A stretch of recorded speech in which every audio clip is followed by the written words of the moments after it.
Starting में हम एक डॉक्टर को देखते हैं जो कि किसी इंसान पर एक वैक्सीन ट्राई कर रही होती है। वो इंसान बहुत ही जख्मी हालत में होता है, जैसे कोई रेडिएशन का असर हुआ हो उसे। जब डॉक्टर एना उसे वैक्सीन लगाती है तो उस पेशेंट की हालत अचानक खराब होने लगती है और वो खून की उल्टियां करने लगता है और उसकी हार्ट बीट रुक जाती है। दूसरे डॉक्टर्स उसे सीपीआर देने की कोशिश करते हैं, लेकिन वो पेशेंट अब मर चुका था। अब हम डॉक्टर एना को देखते हैं जो कि बहुत ही दुखी होती है, क्योंकि उसने जिस पर वो वैक्सीन ट्राई की थी वो उसका कलीग था और वो किसी MS-23 प्रोजेक्ट पर काम कर रही थी और उसे उस वैक्सीन को डायरेक्ट इंसानों पर ट्राई करने का ऑर्डर मिल जाता है और वो प्रीलिमिनरी टेस्ट किए बगैर जल्दी में उसी इंसान पर टेस्ट कर देती है और उसकी वजह से एक इंसान की मौत हो चुकी है। फिर उसके पास कॉलनर तराउकीन आता है और वो उससे कहता है कि इसमें उसकी कोई गलती नहीं और वो उसकी फैमिली को खुद सपोर्ट करने का वादा करता है और वो उसे कहता है कि उसे वो वैक्सीन जल्द से जल्द तैयार करनी होगी। अब हम कुछ सालों बाद का सीन देखते हैं जहां एना अपने दोस्तों के साथ न्यू ईयर सेलिब्रेट कर रही थी। तभी उसे किसी की कॉल आती है। एना उसकी आवाज से थोड़ा परेशान हो जाती है क्योंकि वो कॉलनर तराउकीन की कॉल थी। वो इससे कहती है कि उसने उसे कैसे ढूंढ लिया। फिर कॉलर उसे कॉल पर बताता है कि एक एक्सीडेंट हो गया है दुनिया के सबसे डीप होल कोलजा में और 20 लोग अब तक मिसिंग हैं और गवर्नमेंट ने उस एरिया को 24 घंटे बाद आइसोलेट करने का ऑर्डर दिया है और जमीन के नीचे से हमने कुछ अननोन साउंड्स रिकॉर्ड किए थे उस इंसिडेंट से पहले। ये सुन के एना शॉक्ड हो जाती है और वो उससे पूछती है कि आखिर वो जगह है क्या। कॉलर बताता है कि ऑफिशियली तो ये वर्ल्ड का सबसे डीपेस्ट होल है, लेकिन अनऑफिशियली ये सबसे डीपेस्ट रिसर्च लेबोरेटरी है जिसकी डेप्थ 12 किलोमीटर है। एना पूछती है कि इसमें उसका क्या काम है, तो कॉलर बताता है कि वहाँ के स्टेशन मैनेजर के मुताबिक वहाँ कोई अननोन डिजीज है, तो तुम्हारा काम होगा एक टीम के साथ जाकर वहाँ से सैंपल कलेक्ट करके वापस आना और उस डिजीज की रिसर्च का पूरा क्रेडिट तुम्हें मिलेगा। एना इस मिशन के लिए राजी हो जाती है। फिर वो रशिया की एक सिटी मर्मंस्क के लिए निकल जाते हैं। अब जैसे ही वो लोग लैंड होते हैं तो वो देखते हैं कि एक वर्कर हाथ में ग्रेनेड लिए भाग रहा होता है। मिलिट्री की वार्निंग के बाद भी वो नहीं रुकता तो वो उन्हें शूट कर देते हैं, जिससे वो वर्कर वहीं मर जाता है। लेकिन थोड़ी ही देर बाद वो वापस खड़ा होता है और ग्रेनेड डिटोनेट कर देता है और खुद मर जाता है। बाकी सब लोग बच जाते हैं। अब एना उसका सैंपल कलेक्ट करती है क्योंकि इसी काम के लिए तो वो आई है। तब मेजर सर्गी उसे खुद से इंट्रोड्यूस कराता है। तब हम देखते हैं कि एना ने जो सैंपल कलेक्ट किया था वो अचानक से चेंज हो जाता है, जिससे एना कंफ्यूज हो जाती है। अब कॉलनर तराउकीन कॉलनर मोरोजोव से पूछते हैं कि इस इंसान को क्या हुआ था। वो बताते हैं कि ये उसी होल के अंदर काम करता था।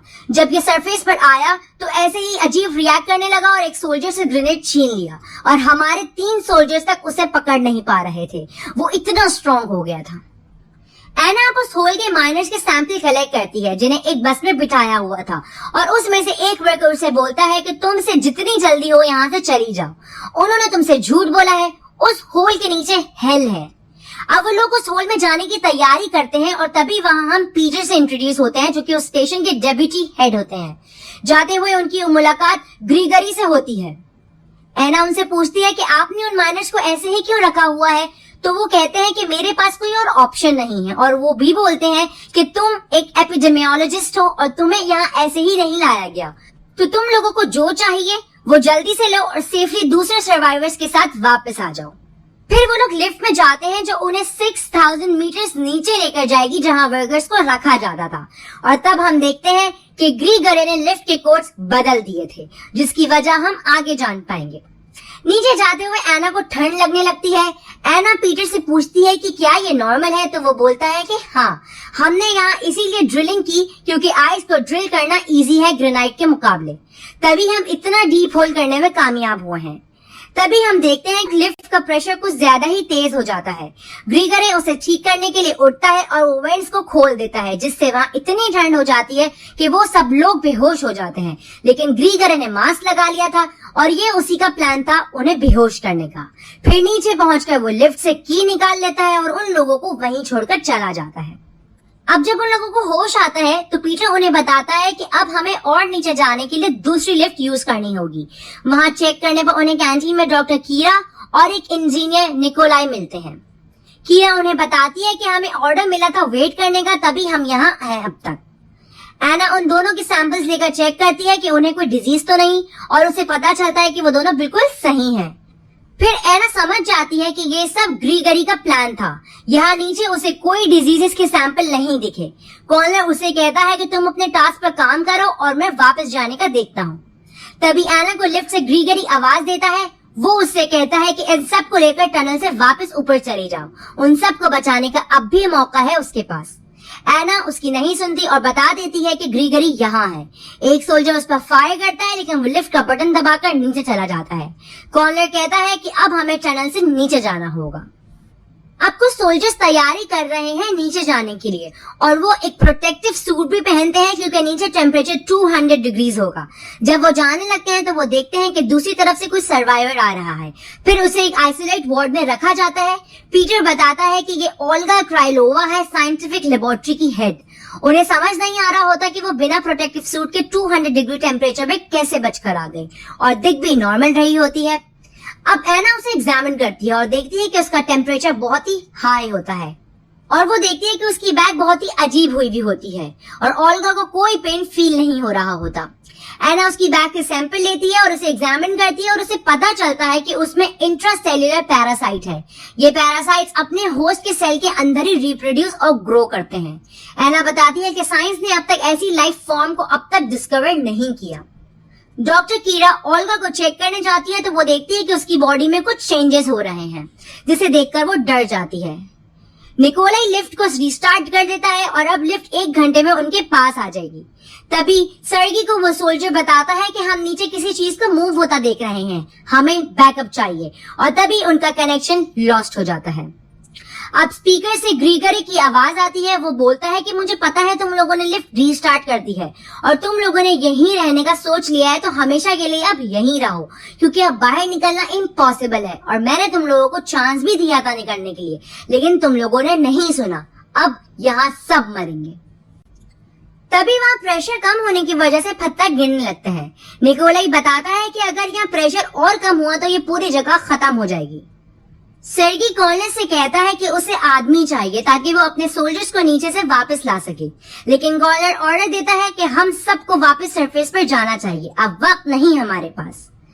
एना सर्गी के साथ लैब में जाती है कीरा को लेने, और वो वहाँ देखते हैं कि वो पैरासाइट पूरी लैब में फैल चुका है, और वो ओल्गा को देखते हैं जो कि जमीन पर पड़ी होती है और वो अभी भी जिंदा थी। अब वहाँ कॉर्नर भी आता है, लेकिन एना उसे अंदर आने से मना कर देती है। कॉर्नर उससे सैंपल्स लेने का कहता है। जब एना सैंपल ले रही होती है तभी ओल्गा की बॉडी से कुछ रिलीज होता है। एना को फौरन याद आता है कि लैब में एक मास्क रखा हुआ था। वो फौरन उस मास्क को पहनती है। उसे वहाँ डॉक्टर कीरा मिलती है, जो कि अपने कंट्रोल में नहीं होती, और उसकी बॉडी में भी चेंजेस हो रहे थे। एना उससे दूर भागती है और किसी चीज से टकराकर वो गिर जाती है। वो देखती है कि फायर एक्सटिंग्विशर से वो चीज दूर भाग रही थी, तो वो फौरन फायर एक्सटिंग्विशर निकालती है और डोर पर मारती है और वहां से बाहर निकल आती है। बाहर आने के बाद वो सर्गी को एग्जामिन करती है, और उसे देखकर ही पता चल रहा था कि अब वो भी इन्फेक्टेड हो गया है। वो एना से कहता है कि तुम इन सबको लेकर यहाँ से चली जाओ, मैं यहीं रहूंगा। पीटर कॉर्नर को समझाता है कि ये पैरासाइट ऐसा है कि एक को इन्फेक्ट करता है और उसके बाद ये टॉक्सिन रिलीज करता है, जिससे दूसरे भी इन्फेक्ट हो जाएंगे। तो हम किसी भी ऐसे इन्फेक्टेड इंसान को नहीं ले जा सकते ऊपर, वरना सब लोग इन्फेक्ट हो सकते हैं। अब एना कॉर्नर से अकेले में बात करती है। वो उसे बताती है कि उसे समझ आ गया है कि ओल्गा को ठंड क्यों लग रही थी। उसकी बॉडी हाई टेम्परेचर में रिएक्ट कर रही थी, लेकिन पैरासाइट के लिए वो टेम्परेचर कोल्ड था, और यही इसकी वीकनेस है। ये पैरासाइट होस्ट की बॉडी में सरवाइव करता है, लेकिन अगर होस्ट कोल्ड एनवायरनमेंट में मर जाए तो ये पैरासाइट भी मर जाता है। कॉर्नर एना से कहता है कि तुम्हें अब सब समझ आ गया है, तो सर्गी को ऊपर ले जाने की तैयारी करो। हमें एक पावरफुल वेपन चाहिए रूल करने के लिए, और सर्गी से वो मिलेगा हमें। इतनी मेहनत और इतने लोगों की मौत ऐसे ही जाया नहीं होनी चाहिए, और हमें यहाँ से जल्द निकलना है, क्योंकि 5 घंटे बाद ये जगह हमेशा के लिए सील हो जाएगी। अब ये लोग टनल से वापस जाने लगते हैं कि तभी सर्गी से उसका एक सोल्जर कांटेक्ट करता है। वो उन्हें वार्न करता है कि डोर नहीं खोलना। पीटर कहता है कि अगर हम यहीं रहेंगे तो बचने के चांसेस बहुत कम होंगे, हमें आगे बढ़ना चाहिए टनल के रास्ते। अब कुछ सोल्जर्स डोर खोलने के बाद आगे जाते हैं और वो किसी चीज पर फायरिंग करते हैं और हम देखते हैं कि अब सर्गी की हालत बहुत खराब हो रही होती है। फिर वो सोल्जर्स वापस आ जाते हैं जिनमें से एक बेहोश हो चुका था। एक कहता है एग्जिट पर किसी का कब्जा है, हम नहीं जा सकते वहां से। तभी सर्गी का एक सोल्जर जो स्टार्टिंग में गया था टनल के अंदर, जिसने कांटेक्ट किया था अभी सर्गी से, वो उनके सामने आता है। उसका एक हाथ कटा होता है और वो वहां आकर खुद का गला काटकर मर जाता है। ये लोग फिर डोर बंद कर देते हैं। अब जो सोल्जर बेहोश हुआ था उसे होश आता है और वो कहता है कि हमें डोर नहीं खोलना चाहिए था। अब उसे पता चल गया है कि हम यहाँ हैं। तभी कोई डोर को तोड़ने की कोशिश करता है और वो देखते हैं कि इतना स्ट्रॉन्ग डोर उसके मारने पर हिल रहा है, तो ये डोर कभी भी खुल सकता है। अब वो लोग वापस उसी जगह जाते हैं जहाँ लिफ्ट थी। निकोलाई कहता है कि मैं इस लिफ्ट को वापस से ऊपर तो नहीं ला सकता क्योंकि एक्सेस की मेरे पास नहीं, लेकिन मैं इसके ब्रेक फेल करके इसे नीचे ले जा सकता हूँ। तभी वो क्रिएचर वहां आ जाता है। सर्गी कहता है कि मुझे यहीं छोड़ दो और तुम लोग जाओ, और सर्गी के दोनों सोल्जर उसी के साथ रहते हैं, वो उसे छोड़कर नहीं जाते। और अब एना, कॉनर, पीटर और निकोलाई लिफ्ट में बैठकर नीचे जाने लगते हैं। ये लोग अब जैसे ही नीचे पहुंचते हैं तो कॉनर कहता है कि मुझे लग रहा था यहाँ टेम्परेचर काफी ज्यादा होगा, लेकिन वहां तो बर्फ थी। वो पूरी जगह बर्फ से ढकी हुई थी और उन्हें वहां ना कोई सर्वाइवर और ना कोई डेड बॉडी मिलती है। तभी उन्हें वहां एक रिकॉर्डर मिलता है। वो उसे प्ले करते हैं तो वो ग्रीगरी की रिकॉर्डिंग होती है। वो कहता है कि मैंने अपनी पूरी जिंदगी इस स्टेशन को बनाने में लगा दी, लेकिन अब मैं खुद इस जगह को बर्बाद देखना चाहता हूँ। ये चीज हमारी पहुंच से दूर है।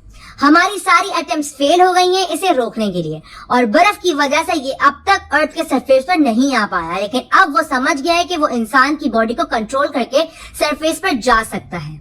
वो हमारी बॉडी को कंट्रोल करेगा और हमें पपेट्स की तरह यूज करेगा।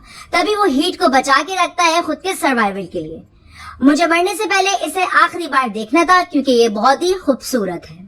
यहाँ ये लोग समझ जाते हैं कि ग्रीगरी पागल हो चुका था, और तभी उन्हें एक दीवार पर वहां के सभी लोगों की डेड बॉडीज मिलती हैं जो कि एक दूसरे में मिक्स हुई थी।